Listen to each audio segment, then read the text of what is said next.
your truck hoops. Yep, there'll be thousands of people out there lining the streets. Yep, Well, every year. now let's talk a little bit about the Trump transition and the team that's forming inside becoming a part of the team on the inside and outside. And joining us now to help us out, Corey Lewandowski, the former campaign manager and key aide to Donald Trump as he puts together his team. Corey, welcome back. Good morning. Hey, thank you so much. Good morning. Well, Corey, do the attacks in Europe prove that Trump was right? You know, they really don't know who they're letting into some of these countries. Well, I think that's exactly right. And what Donald Trump talked about in this campaign and what he's talked about now as the president-elect is if we're going to bring people into our country, we're going to have a thorough process to make sure we know where they're coming from and what their intentions are. I think that's the role of the president, to make sure that his people are protected both internationally and domestically. That's what he's talked about, and he's been proven right in this regard. We don't know who's coming into these countries. We don't know what their intentions are. We need to do a better job of protecting our people. Corey, who did he, if you do know, who did he speak to before he came out with his statement yesterday? And we're about to hear it, but who did he consult with first? Because I saw when he was speaking, General Mike Flynn was in the backdrop. Who else was he talking to? Yeah, General Flynn was there with him. Steve Bannon, his senior advisor to the White House, Reince Priebus was there. Other members of his core team were there. So, you know, as you know, he is down in Florida right now. It's been widely reported. Most of his senior staff is down there with him right now, making sure that he's continuing to get the briefings that he needs and running the day-to-day operations of the president-elect. Corey, one of the criticisms of President Obama was when a terror attack happened somewhere in the world, or even here in America, he didn't come right out and talk about it. Donald Trump's not even president yet, and he was talking about it down at Mar-a-Lago. This is the sound that Brian was talking about. But I want the folks at home to listen to what some of the reporters are saying. They're trying to egg him on and trying to suggest that this is something that all Muslims are doing. And Donald Trump did not take the bait. Listen to this. What's going on is Has it caused you to rethink or reevaluate your plans to create a Muslim register or ban Muslim immigration in the United States? Hey, you know my plans all along, and I've been proven to be right, 100% correct. What's happening is disgraceful. Have you talked to President Obama at all, sir? I have not. 2 days ago, but not recently. Not since. Your comments about the truck attack in Berlin being against Christians, do you think that this might... Say it again, what? The attack in Berlin being against an attack against Christians? Well, who said that? When was that said? I believe you said it in a press release. So I'm wondering how this might affect relations with Muslims. An attack on humanity. That's what it is. It's an attack on humanity. And it's got to be stopped. So what's your reaction to that? I think he's exactly right. It is a tragedy on humanity. And, you know, this isn't about any one thing, but it's about making sure that people around the world are safe to congregate where they want to be. And you know, Donald Trump's priorities have been, when he was a candidate for office and now that he's the president-elect of the United States, to make sure that the people of the United States are safe. And what he has said was he will make sure that we will have extreme vetting so that we can prevent terrorists to the best of our ability of coming into the country and perpetrating jihad. Sure. Right.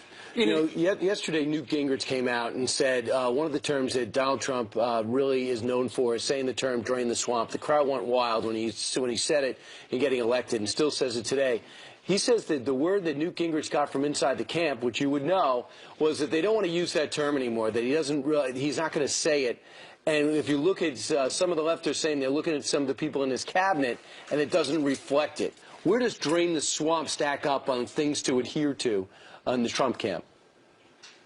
Look, I think if you had to put them in a chronological order, drain the swamp is probably somewhere down the bottom, as opposed to getting tax reform done, making sure middle-class people have more jobs, making sure we're renegotiating our bad trade deals, ensuring that we're fixing Obamacare, repairing and replacing that, or replacing that and putting in something new. I think at the end of the day, it's about the economy. It's about creating jobs. It's about fixing the bad trade deals. So draining the swamp is a larger narrative, but what it's really about is putting people back to work.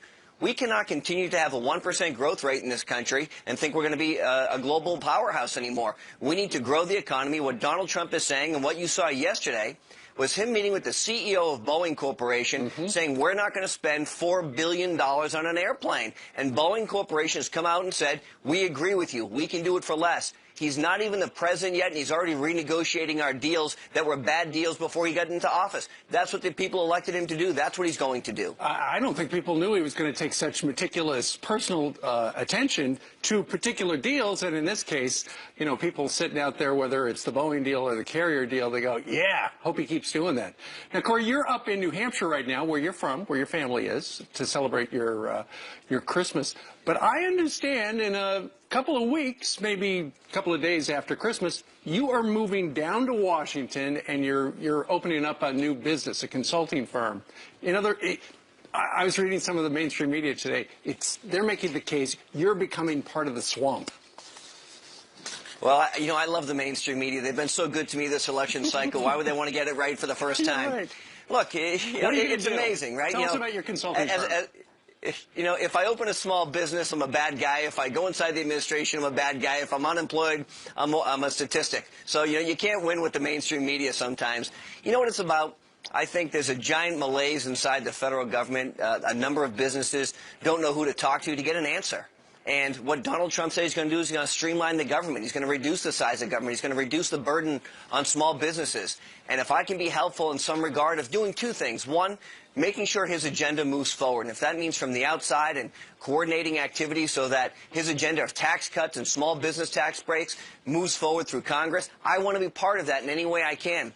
The second part is, if I can be a resource to corporations who want to get a fast answer from the government and not a long maybe, I think that's a value add that I can potentially provide. So, look, that's what the goal is here. The goal isn't to go and become a swamp creature or to become a lobbyist. I'm not going to be a lobbyist. It's not going to happen. What I am going to do is make sure that Donald Trump's agenda is put forth, and those people in Congress and across the country who have supporting him have the resources they need to make his agenda a success. Corey, is this a plan B for you? Is plan A getting inside, and when you weren't named, this is your plan B?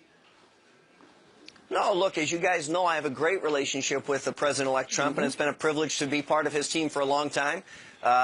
You know, and if I wanted to go inside, I had the opportunity to do that. But, you know, for me and what I think is best for his opportunity to be successful in Washington and how I can be part of that, my opportunity is on the outside. My opportunity is coordinating those outside interest groups to make sure that a Supreme Court nominee that he chooses goes through, to make sure that his cabinet secretaries go through, to make sure that his tax cuts go through, to make sure Congress is understanding that the people out in the American public voted for Donald Trump because they want fundamental and wholesale change. And if I can be a resource for those people to make sure Congress understands that, that's what I want to be able to do. Right. Corey Lewandowski, President-elect Donald Trump's first campaign manager. We thank you very much. Thanks, Corey. We have a Fox News alert to tell you about. Thank you. Kellyanne Conway just given an official title in the Trump administration. She has been named counselor to the president, and she's going to join us live in 20 minutes. And, of course, we'll ask her about it. So she's going to be going to Washington, and she's going to be on the inside. It's a tough decision for her with young children to pick up and move. She said some of these private schools there, they're not being very welcoming to the Trump administration. So yeah, which is so we'll have her in 20 minutes. Yeah. She's going to be on the inside. She'll have an office in the West Wing, and she'll be with us shortly. Meanwhile, it is exactly because the person I'm about to read about is sitting right here. Kellyanne Conway, just given an official title in the Trump administration. She has just been named counselor to the president. So what does that mean? Well, that means I'm going to the West Wing to continue my service to President-elect Donald Trump and Vice President-elect Mike Pence, and I'm very excited. How did you decide to do this? You could have gone to Washington and opened up this huge consulting firm, made a lot of money because you're very successful with getting him elected. How did you decide to go for the White House instead? Thank you. It's a great question, Ainsley, because I did weigh a number of different factors, including my children. But I know this will be a very family-friendly West Wing and White House. I've seen the President-elect with his own children and grandchildren. I know many of his female employees over a number of decades and years at the Trump Corporation.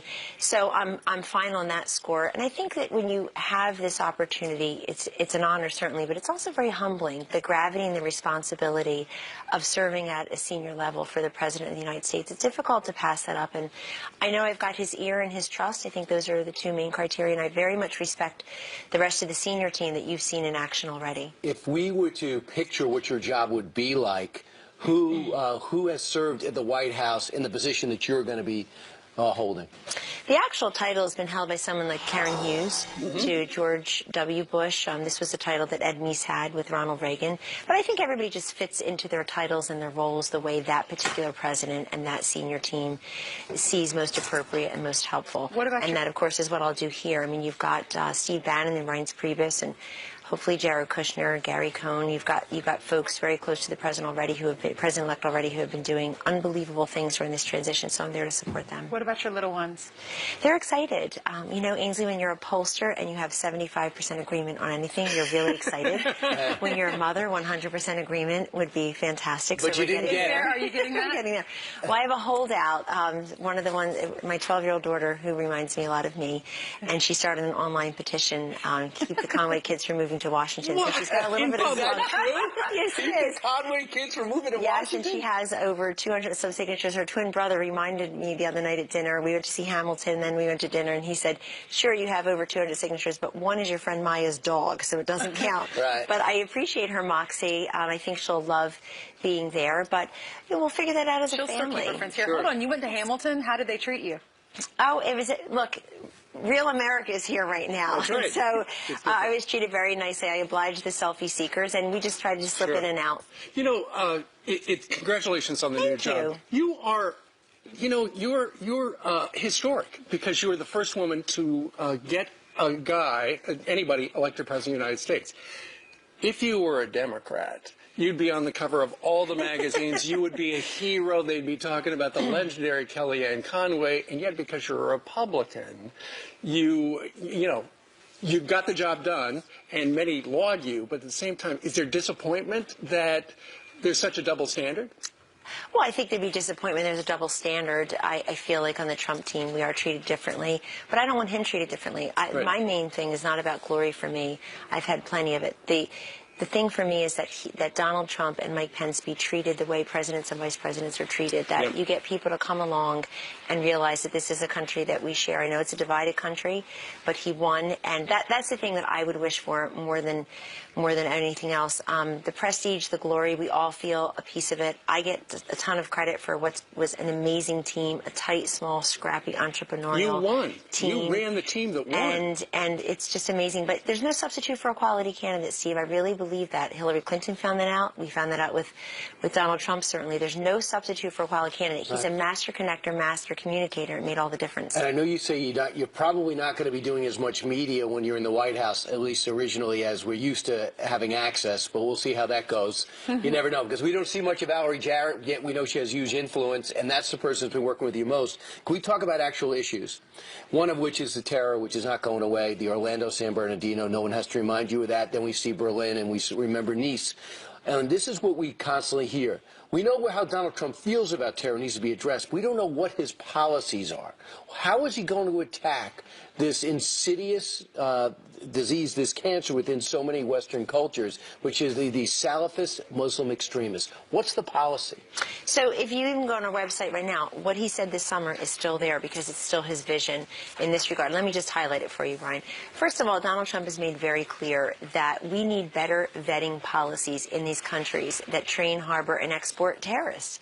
And now Germany is up there with Italy and Belgium, certainly, and France, and may I say the United States of America, in terms of succumbing to these awful random terrorist attacks that are inspired by ISIS, if not brought out by ISIS. And so he's talked about better vetting, and people just, they get crazy about it. They say, oh my God, he can't do that. Well, why not? If you know that there's reasonable cause, as we say here, then why would we continue to just look the other way when we know that these countries are on the rise? The other thing is just look at the statistics. He's trying to get back to where we were before ISIS became more powerful, which has happened in the last couple of years. The vacuum that was created by the terrible way we came out of Iraq has allowed them to flourish and do their bidding and their bloodletting. So, and I think also just having a president of the United States and a commander-in-chief who says we will work with allies. We'll actually work with people we usually don't work with if it means they'll come together to try to defeat radical Islamic terrorism. You first have to be willing to name it, to defeat it. And I would remind everyone, because we saw it as a very important inflection point, at Hillary Clinton's convention in Philadelphia in July, she referred to radical Islamic terrorists as, quote, our determined enemies. Right. She wouldn't even call them terrorists, let alone radical Islamic, or just tell us who it is. You can't defeat them until you name them. And he at least is willing to do that. How about Boeing? Let's talk about that for a minute, because to replace the Air Force One fleet, it was going to cost $4 billion, according to the CEO of For Boeing. 2 planes. Right. President-elect says, absolutely not. That's too much money for the taxpayer to pay. We're canceling that order. He tweeted about this. He met with the CEO yesterday down at Mar-a-Lago, and they both came out and they talked about it. And now the CEO is saying, all right, I'm going to make the price a lot cheaper. Well, this is the Donald Trump effect, as I call it, very plain and simple. He wants that particular project to be a classic Trump project, which is ahead of schedule and under budget.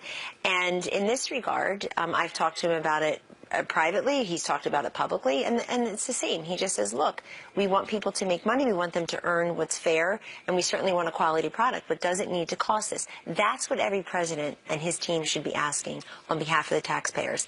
Yes, we need it, or yes, we want it, but are we paying too much for it? It's a classic question that taxpayers ask every single day about the federal government. Kellyanne, we've never had a chief executive running the country who's actually gotten involved in government procurement contracts, and Trump says, look, it's part of the job, saving people money. No, he definitely believes that. He ran on that, and he won on that, Steve. So expect more of that, where he looks at himself as the protector of the people. This is the people's president, and he's going to look out for people's money, and that's what they appreciate. He's going to look out for their personal liberties and their pocketbooks. And it seems like he's curious about meeting with these CEOs and musicians and Democrats. Yes, I mean we can't even keep up with the request to have time with the president-elect. But it's not people that are just there for a photo op. They literally want to go and have a discussion about the issues that they've been working on for years, and in this case, the business and the industry that they're doing day by day. And we welcome that completely. I mean, this is a guy, just like you saw in the campaign. He was willing to go to 5 or 7 states a day, especially towards the end. So the scheduling was easy. I didn't have to choose between Pennsylvania, Wisconsin, and Minnesota. It's like, oh, all of the above. We'll do them all. Let's just throw Virginia and Florida in there today for good measure. And he was willing to do that. It's the same thing with this transition schedule, where he's working so incredibly hard so you can fit in these extra meetings with captains of industry, with other elected officials, with people who will or will not serve in the cabinet. It's why he's met with over 100 of them. What's been the hardest part from what you've noticed about the nominee who got the nomination from the person who had the nomination to become president? Now you watch the president-elect during the transition period. What do you think he has adapted to the quickest? What do you think he's adapted to the slowest, because it's brand new to him the first time to put He's adapted most quickly, Brian, to just the gravity and responsibility of the job that I mentioned previously, even at the staff level, that you just see the enormity of it. I mean, he is ready to be president. It's not just being presidential, it's being the president. It's being a decisive leader and somebody who surrounds himself with people he can trust. I mean, his cabinet has been lauded as very conservative, as a collection of serious men and women who have achieved great things in the private sector, in the public sector.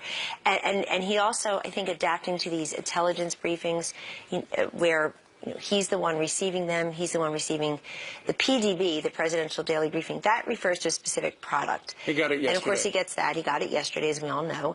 But in addition to that, he's just taken the counsel of so many different people in that arena, because he has promised to keep us all safe. So I think that, I would say. And the only thing, the biggest challenge for him, do you think? I look at it as a challenge because it would be a challenge for any human being, but it doesn't seem to be for him. Which is just the sheer capacity. How does he fit in all of these meetings? How does he? And I saw this weekend at Mar-a-Lago and in the environs that people are still stopping him, and they want to talk to him, and they want to touch him, and they want to take pictures with him, and they want to speak with him, and he's so incredibly gracious. He's so incredibly gracious to everyone who seeks to do that. I have not always seen that with publicly elected officials, not always seen that with, quote, celebrities and popular people. And this is who he is. Folks will continue to feel like he is there for the people, that this is the forgotten man, forgotten woman, economically and otherwise, but it's also just somebody who did this for all the right reasons, is trying to embrace everybody at the same time. Brings hope to people who have not had a voice. Sure. Yes. Any timetable on Secretary of Agriculture and the VA guy? Coming soon. This week? I thought it was going to be before Christmas, no? Well, it could be, but the only thing that's happened with both of those is the list has actually expanded, not contracted, where just this week he met with additional candidates for those spots and has been incredibly impressed. I'm incredibly impressed just looking at the diversity of people with whom he speaks, their backgrounds, their vision, their plans, And this isn't just I pick you and not them. It's a huge learning process, and he's weighing consequences and options. And Steve, just so you know, I'm just going to cut to it. He was future Farmers of America president. I was. And is he out of the running for Secretary of Agriculture? Well, his main competition apparently is me, because I worked on a blueberry farm for 8 summers. Look at that! So he had a title, I had a job with my hands. I raised rabbits and pigs. Absolutely. Just saying. Now, you don't know this at home, but for the last 10 minutes, Kellyanne's been sitting here, and right behind you is your iPhone. And about every 15 seconds, ever since you were named counselor to the President of the United States, there's a new text message. And I never looked at it one Ding. time. Not one time. Those are probably just my kids. Mom, wear my sneakers. Right. I'll get to that. How's the poll going? Exactly. How's Keep the the poll Conway going? kids at home. We're getting somewhere between 75 and 100%, right? Of course, we're just a couple of days away from Christmas. How would you like to stick around? And we're going to have a contest to see who can wrap a package the fastest. Oh, you win. I can stick one in a gift bag like nobody's business. Let's come on over here. Hello. Take part in it. Kellyanne's going to help us. We're going to show you how to wrap a gift so that it looks like it's done professionally or by a What does Kellyanne get Donald Trump, who's got everything? Got everything. Well, with 1 week and a half left in 2016, it is time to look back at the most mortifying moments in media this year. Here to help us out is senior editor of The Federalist, Molly Hemingway. Good morning to you, Molly. Great to be here with you. Good to see you again. All right, let's go back and look at how the mainstream media handled, first of all, this election. They all said they predicted that Hillary was going to win. Listen to this. It might be a wake-up call to those Republicans who have existed in this little thought bubble of their own that this isn't a winning form of politics. You know, we could be talking landslide. Hillary Clinton today is more likely to win in a landslide that would not only have an impact on this race, but realign the country. That would translate to an electoral majority and probably electoral landslide for Hillary. This could be tight, or it could be a landslide for Hillary. Oh, we heard landslide 4 times.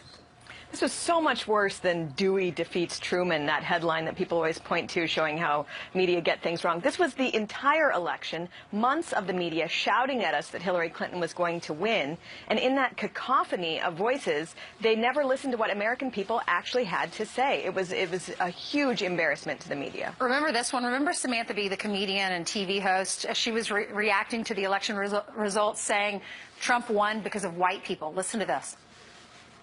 In the coming days, people will be looking for someone to blame: the pollsters, the strident feminists, the Democratic Party, a vengeful God. But once you dust for fingerprints, it's pretty clear who ruined America: white people. All right, what's your reaction to that? Yeah, this was the year the media really seemed to buy into this hard left idea that white people are responsible for all of the world's problems. And when you group together and generalize and disparage about 2/3 of the population, you don't just get factually dubious assertions. It's more than a little bit racist. Also in 2016, Fidel Castro passes away or dies, and then the mainstream media praises him. This is a man who is a killer. Listen to this. I'm quite certain that they're not celebrating his death in Cuba. Even Castro's critics praise his advances in healthcare and in education. Considered even to this day the George Washington of his country. He was a romantic figure when he came into power. We American young high school kids and kids in those days rooted like mad for the guy.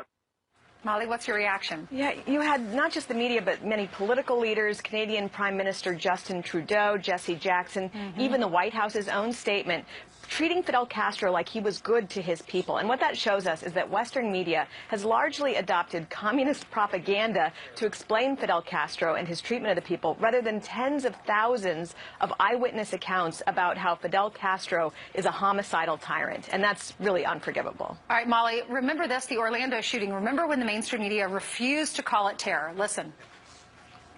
We're not getting to the core issue, which is how easy it is to get a gun. I mean, Florida happens to have the largest gun-owning population in the country and some of the most lax laws. Clearly, there's a place today in this dialogue for us to talk about the tone and temperament of our national leaders. And if we just understand that all of the hateful thoughts become hateful words, become hateful actions.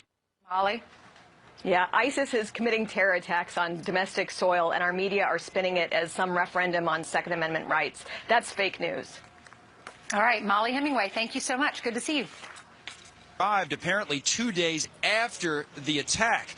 On top of all that, breaking this morning, Fox News confirming 2 Americans were hurt when that suspect plowed into the Berlin Christmas market on Monday night. One of those victims, as far as we know, still in the hospital. Now, as we come back live here in Times Square, I mentioned this Christmas pop-up market that's behind me. I mean, it looks great. It's not open yet. It's early this morning, but a great place to come around the holidays with your family. They're selling ornaments for the tree and the like. But in this day and age, guys, this is another area that they need to secure. As we've been here this morning, we've seen some heavily armed members of the NYPD's Joint Terrorism Task Force just patrolling around that pop-up market. So that's the type of thing we're dealing with. Yeah, sure. Now, Connell, right now, obviously, I mean, you're at the crossroads of the world, and we can see in the background traffic. But come New Year's Eve, they're going to turn off the traffic. They're going to bring in Jersey barriers. You're not going to be able to get a truck or a car anywhere near there, right?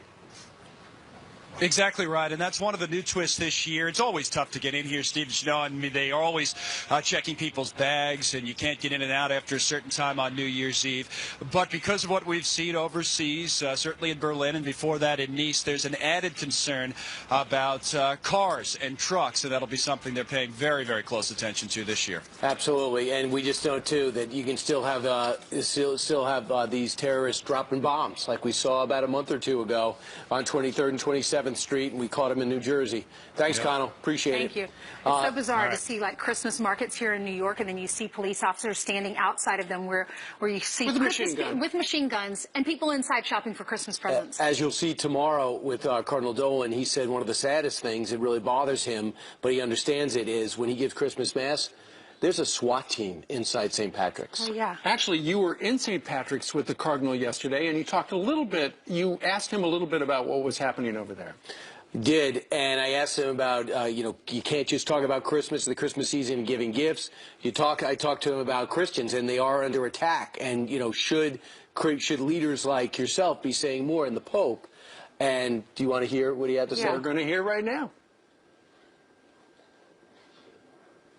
Does your heart especially break for the Christians who are being killed because they're Christians, and the iconic structures that are being destroyed because they're Christian? That's what's happening in the Middle East? Our Jewish leaders are powerful, Brian. They say, when are you Christians going to start speaking up? We Jews learn the hard way. It ain't going to go away. Right. You have got to be forceful. You cannot let up. You've got to be an advocate for them. And they're reminding us that we have to be much more aggressive in defending the rights of Christians.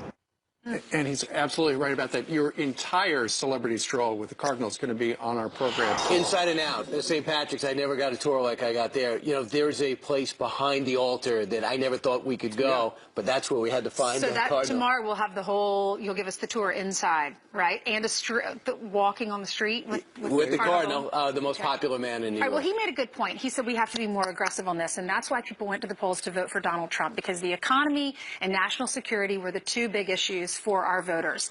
And he wants to secure the borders. He wants to make sure we're vetting the people that are coming here into this country, because what happened in Berlin, he's trying to prevent what happened in Berlin from happening here in the U.S., because that guy, it turns out, was seeking asylum, was coming from another country. But they didn't have the correct paperwork, and that's been Trump's whole point all along, is these people, these migrants in Europe and elsewhere, you just don't have proper documentation. That's why Germany didn't deport him, because he didn't have the right stuff. They didn't show up until 2 days after he killed all those people. Here's Donald Trump.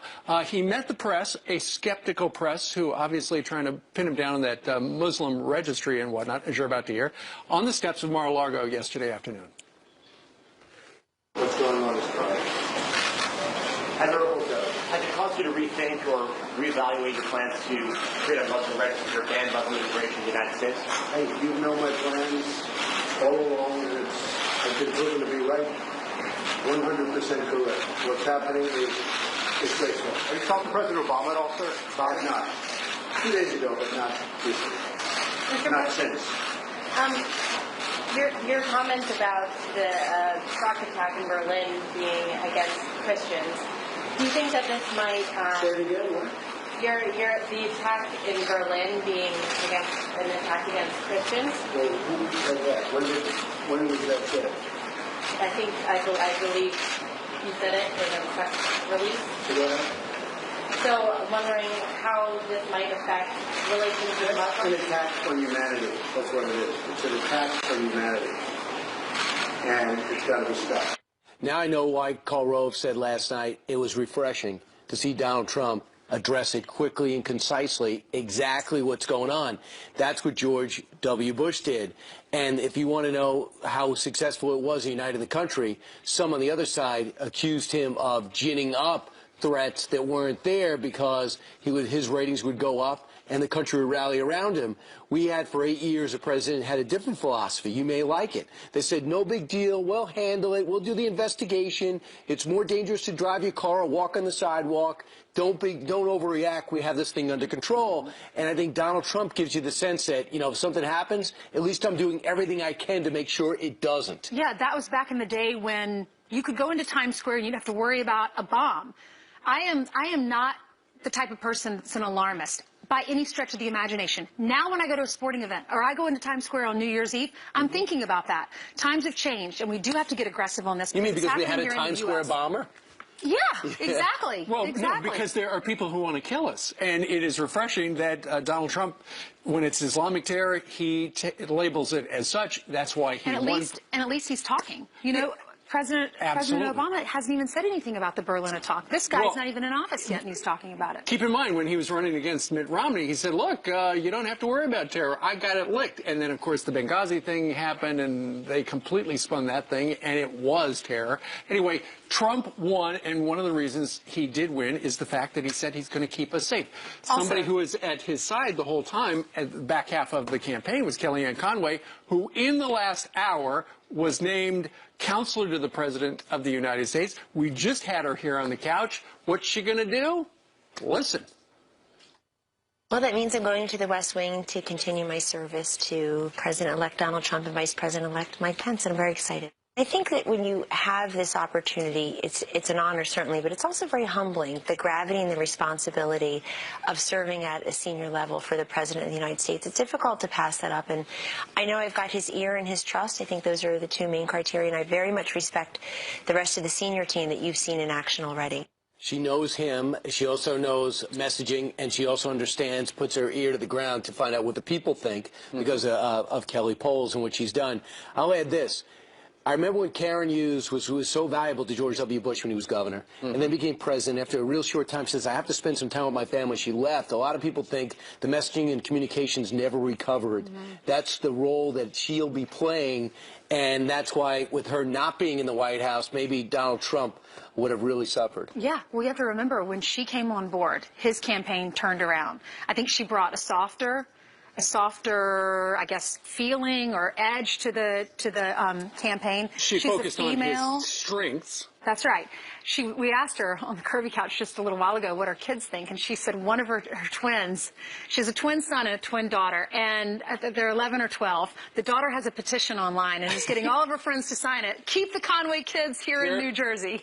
But they're moving to Washington, D.C. The son has his bags packed, she said. They're next to the door already. That's right. So in the last 90 minutes, we had Donald Trump's original campaign manager on, Corey Lewandowski, who is also going to go down to Washington. He's opening a consulting firm just to, help. And he was talking a little bit about how he was going to make it more easy for small businesses to get their He'll story make a lot told. of money because they got this guy elected. And then you've got his last campaign manager, Kellyanne Conway, who's actually going to be not too far down the West Wing hall from the president-elect once he's president. Her daughter will thank her one day.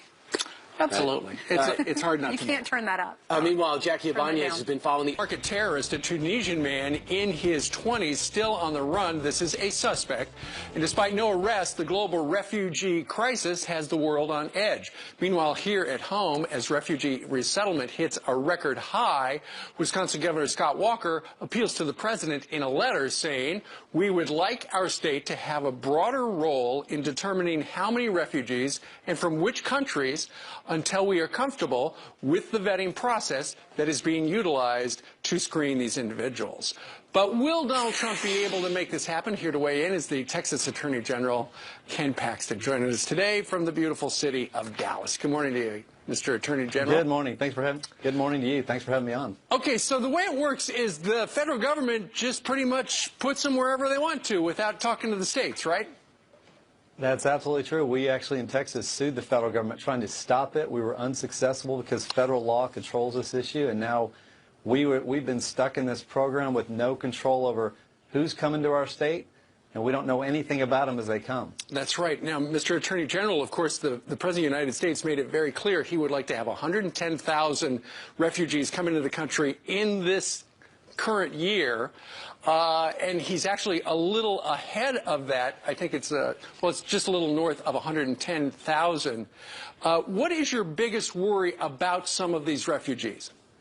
You know, our biggest worry is we don't know anything about them. And if you look at what's going on in Europe, we're concerned that the same situation in Europe is going to happen here. Right. If you think about it, what would be the best way for a terrorist to get into this country? It's through this type of program where we literally know nothing about these people. Yeah.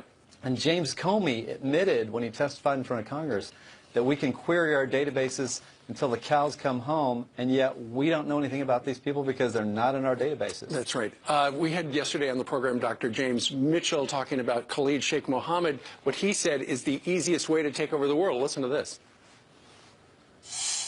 He said that like-minded jihadi brothers would immigrate to Western democracies and to the United States. They would wrap themselves in our civil liberties for protection.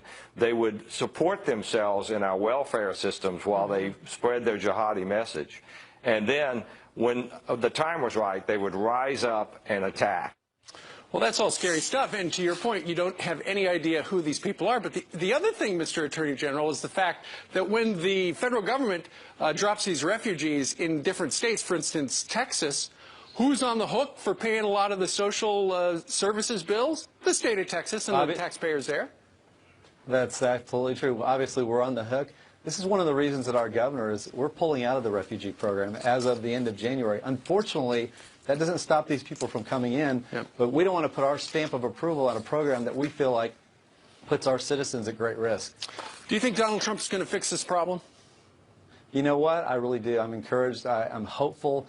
Given what he talked about in the campaign, I think he cares about this issue, and he's certainly not afraid to address it, unlike our current president. All right. Ken Paxton, the Attorney General of the great state of Texas. Sir, thank you very much. Merry Christmas. Merry Christmas to you. All right. Straight ahead, Harry Reid finally coming clean about bashing Mitt Romney. Remember when he told the lie about Romney in 2012? There's no brazen lies. I did what was necessary. He did what was necessary to get Barack Obama reelected. Shouldn't Democrats consider that fake news, too? Oh, my gosh, Brian, thank you. All right, so you finally found your dream home. The only problem? There's a little thing called an HOA, Homeowners Association fee. So what exactly are they, and how can you make sure that your money isn't going to waste? Fox News legal analyst Bob Massey, the host of The Property Man, joins us now to break it all down.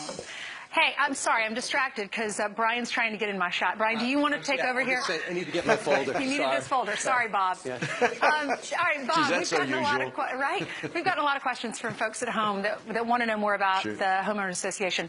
This first question says, what is the reserve fund and how does it work? Well, anytime you're part of an HOA, Homeowners Association, all of us put money in, and the money's there specifically to take care of the common area, maintain the streets, the landscaping, things like that. That reserve account, Ainsley, is supposed to be there to make sure that there's enough money and that it's managed properly for purposes of make sure that all these things are, in fact, met. So it's important to understand that you have the right to look into this account and understand how the money's being used as a homeowner. So what is the most common problem with the reserve funds, Bob? Well, what I've seen over the past several years is sometimes you have mismanagement, misappropriation of monies that the HOA board uses. This HOA board is a group of people that live in the neighborhood. There are homeowners there, and many of them are very qualified people, so a lot of them do a good job. But there's some that don't do the right kind of job. There's some that overuse the money, or more importantly, they're not able to see what the next 5 years in development is for that community. So the reserve fund gets too low. And when it gets too low, then you and I as homeowners, Ainsley, get assessed a certain amount of money. We have the right to say, wait, let me see this. I want to see where the money's gone. I want to see how it's being managed. Because why am I being assessed when we've been paying enough money? So you have to be sort of careful with how the money's being used. Yeah, it's your money. You should be able to see how it's being used. Can you request that? Can you request the budget or the finances?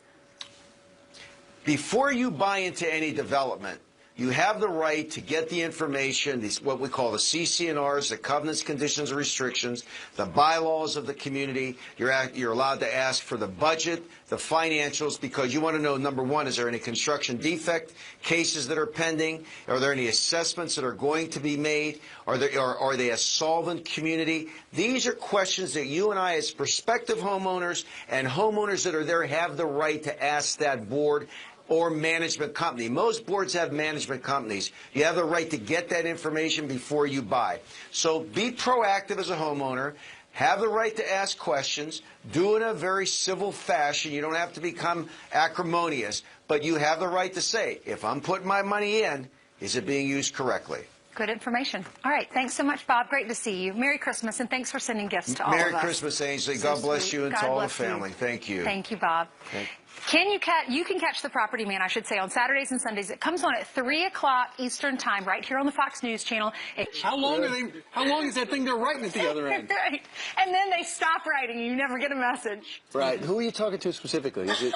You, Brian. I mean, don't you think there's one person in mind that you're talking to? Have you ever done that though? Gone to throw something away, and you look, and then the trash bag's tied up. And what do? Jam it in the side. No, you'd have to pull it out. It's like someone. It's like who tied the trash bag? That's what he was saying. He said that's annoying. My family does this very unique thing.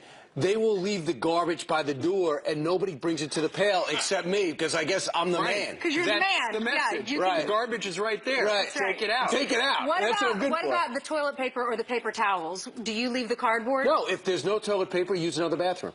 Right. It's like right. I mean, I don't want to fix it. I got a lot of stuff to do. It's like the message when you buy for Christmas, and I know she's not watching right now. You're buying your wife a new set of cookware. Right. Really, the message is, honey, I love you, but make me some supper. How about this? Make anything.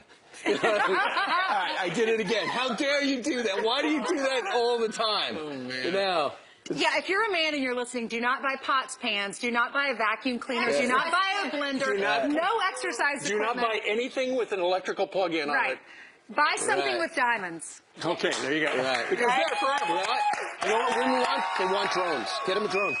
Women do not want drones. They don't want Jackie, drones? women do not want drones, do they? Absolutely not at all. My husband wants a drone, and I refuse to get it. It's just one of those things. It's the battle of the sexes. They'll play with it for like 2 weeks, and it goes in the cupboard, and you never see it again. Or they'll get a Hellfire missile and start shooting the neighbors. Yeah, true. Who wants that? I don't have time for that. Yeah. So I got a job to do. All right, well, I'm going to take over from here, the headlines. Thank you very much. Well, get in while the getting's good, folks. That's the call from Mexico's ambassador to the U.S., urging millions of immigrants to apply for U.S. citizenship before President-elect Trump takes office. Officials claiming it could be a good legal defense if Mr. Trump changes immigration laws. There are more than 11 million illegal immigrants currently living here in the United States right now. Harry Reid admitting to playing dirty politics. Talking to KNPR Radio in Las Vegas, the former Democratic leader says he did what was necessary back when he falsely claimed former GOP nominee Mitt Romney hadn't paid his taxes. Remember this? There's no brazen lies. I did what was necessary. Unbelievable. Romney did release evidence he fully paid his taxes going back more than 20 years. And terrifying moments as a FedEx driver clinging to the side of his carjacked van. Look at that. An armed suspect climbed inside while the worker was making a delivery in Glendale, Arizona. The driver refusing to give up the van full of Christmas presents. He was finally forced after a second suspect pulled up in a white car and pointed a gun at him. The thieves stealing everything inside before abandoning the vehicle, and they are still on the run. So if you're in Glendale, Arizona, well, your packages might be a little late, I'm guessing. And a family struggling to make ends meet. This is sweet. After a terrible accident nearly claimed the life of their 4-year-old, just given an unbelievable Christmas surprise. Santa, accompanied by police officers in Largo, Maryland, coming together to surprise the family with presents and a $5,000 check. But guys, that wasn't the end of it. Here's the keys to your new car. Oh my God. I never had a new car. Oh, they're so sweet. I have chills. They thought they were just being treated to dinner, but they got a lot more, and those gifts were mostly donated by hero officers themselves. I love stories like that, guys. It's about what you're giving, not what you're getting, Brian. I thought I'd call you God, everyone's calling you out. I thought it was a cool thing to do. Right, I guess you can't go wrong. Trying to join the morning show. You can't go wrong. No, I mean, I do believe giving is more important than receiving, so that's a good thing. And now, after spending a day with the Cardinal, I really get it now. That's the good. whole Bible thing's making total sense. It's the reason for the season. Exactly. All right, and the interview with the Cardinal will be tomorrow, right here on Fox and Friends. Meanwhile, you can't have Christmas decorations without trees, decorations, and butter. Yeah, well, you know that is exactly how Paula Dean cooks when she's at her house. All right, we sent out Janice Dean. Is it true when we send you to see Paula Dean, she brought the butter? Oh, yeah, there was lots of butter flowing everywhere. You went inside her house, right? Oh, my gosh, you should see her house Beautiful. in Savannah, Georgia. So, you know, she was here a couple of weeks ago, and her and I got, you know, well, you're a couple of Deans. Like a house on fire. Got on like a house on fire. And, you know, we just have the same type of personality. So the wonderful producers here decided, let's send Janice down to Georgia, where I got a real taste of how Paula Dean and her family spend their Christmas. Take a look. Here I am, Savannah, Georgia, Paula Dean's house for Christmas. Oh, my gosh. Who's here, boys and girls? Oh, my God, who's here? Look at you, I didn't even call you. We look like sisters. I want to show you how we celebrate Christmas down here in the South. I love it. Let's get to it. Tell me how you decorate this gorgeous house of yours. I mean, let's start with the tree, first of all. This is an unbelievable tree. We've got Mr. Peacock up here. I love unexpected things. We decorate with oyster shells a lot. Look at this. I didn't even Turtle shells. We love turtle shells. Now, do you have any Christmas traditions that you carry out? We've got our wrapping room set up in the theater. I started doing the Salvation Army. I go and I get 5 to 6 families that's not going to have Christmas. That's what it's all Usually about. around 20 children. That's what it's all about. You know, we have everything that we need. And You're not supposed to make me cry, Paula Dean. the thought of a child waking up on Christmas morning and not having anything, that just makes me so sad. Yeah. So I do what I can. Well, I want to take you on a tour of the house. We all, the weather machine. Oh, my gosh, look who's we all here. go in wearing goofy Bobby. hats. Cousin Janice. I'm looking at the family photos here, and You all there's look one well person behaved. missing. No, it's not. Oh, I'm just kidding. Oh, there. Oh, that's so cute. This is my second favorite room in the house. This is my bathroom. I love you even more, Paula Dean. This would be my favorite room of the whole place. Listen, I you love even it. have a Christmas tree. This is like mine Oh my and gosh. Michael's little living room, so, you know, we have to have a Christmas tree in here. You want to see my first favorite room? Yes, let's Okay. do it. Look at this kitchen. I mean, it's Paula Dean's kitchen, so it's got to be spectacular. But you film your show in here, right? I do. I have a show called Positively Paula, and it's all done right here. We're getting into Christmas. Yes. You need to show me a Christmas dessert that All right. will make my family sing. I love the old-timey divinity icing coconut cake. You cannot make divinity icing or meringue when it's raining outside. There's too much humidity in the air. I'm here, so I control the weather. You control the weather. So this divinity icing is going to be the best darn divinity icing you've ever had. I got a cup and a half of sugar. I want Jamie to come in. Jamie All right. Dean! Jamie! He finally showed up. Hello, cousin Jamie. Jamie Dean! Are we cousins? He was a little boy. Y'all, he came into the kitchen. He said, Mama, what are you doing? I said, I'm making Jesus' birthday cake. He said, well, Mama, if that cake is good enough for Jesus, it's good enough for me. That'll be my favorite cake, too. Oh, that's a great story. Got our cake ready. Janice, come on over here, baby. All right. All right, so look at here, y'all. We have made divinity icing, and it is raining outside. Oh, yeah! That is a piece of art.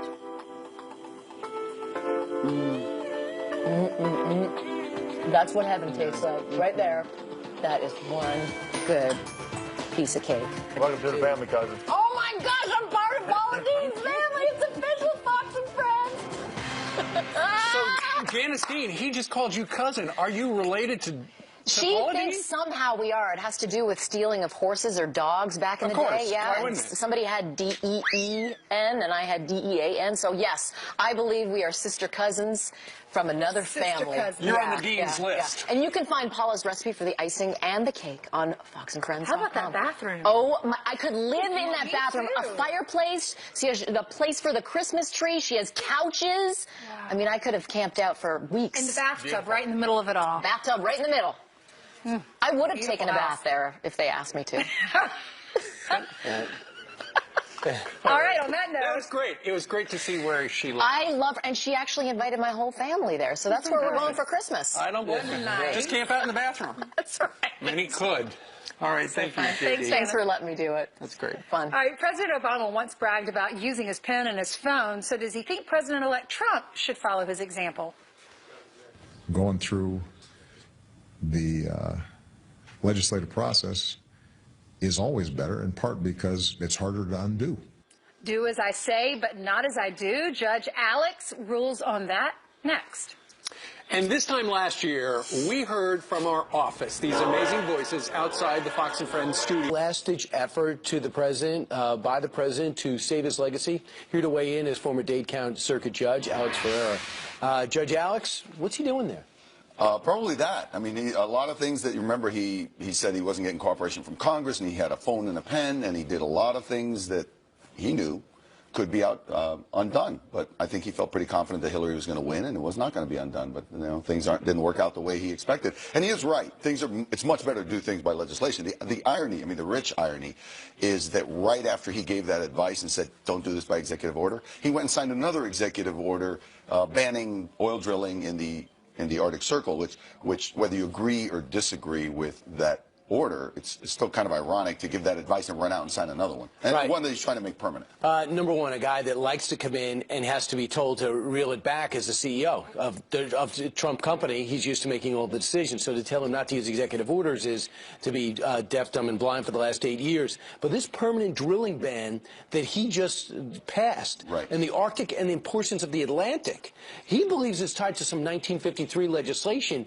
that would actually stop Trump from drilling. Yes, yes. The White House's position is that it's tied to some legislation that does not have an out clause, in which case he believes it's permanent. It cannot be undone by Trump. The Republicans vow that he's wrong, that it's been done before, and they say they're gonna fight it and remove it. But there are a lot of things that Trump could do immediately, and that he has vowed to do immediately. First of all, NAFTA. He can undo NAFTA completely. The Trans-Pacific Partnership is dead. That's dead. That's not going anywhere. Because it wasn't going to pass. It wasn't going to pass through legislation anyway. No. And immigration, as far as immigration is concerned, he could completely ban people from Syria from coming to the country. He could limit the number of immigrants that can come into the country. He can undo the deal with Cuba. He can undo the deal with Iran, although we kind of have given him all the money. But he could undo that deal as well.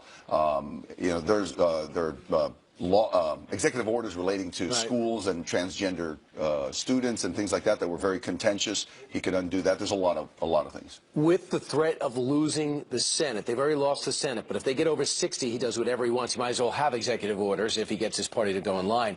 With knowing that the Democrats are going to have a hard time keeping him from 60, that might push them to actually get legislation and do this the way it's supposed to be, because I don't think America really loves the executive order thing. No, I don't. Frankly, it gets us very close to a monarchy. I mean, I think that it creates so much bitterness. Yes, it does, and contentiousness. And you'll remember that not just with executive orders. Look at the things that Reid did as far as using the nuclear option, which now has gross implications. Which means just give me a majority, don't give me 60. Exactly. Where things used to have to be done by a 2/3 vote, and now some of those regarding now the cabinet appointments, they just need a majority because Reid opened that door.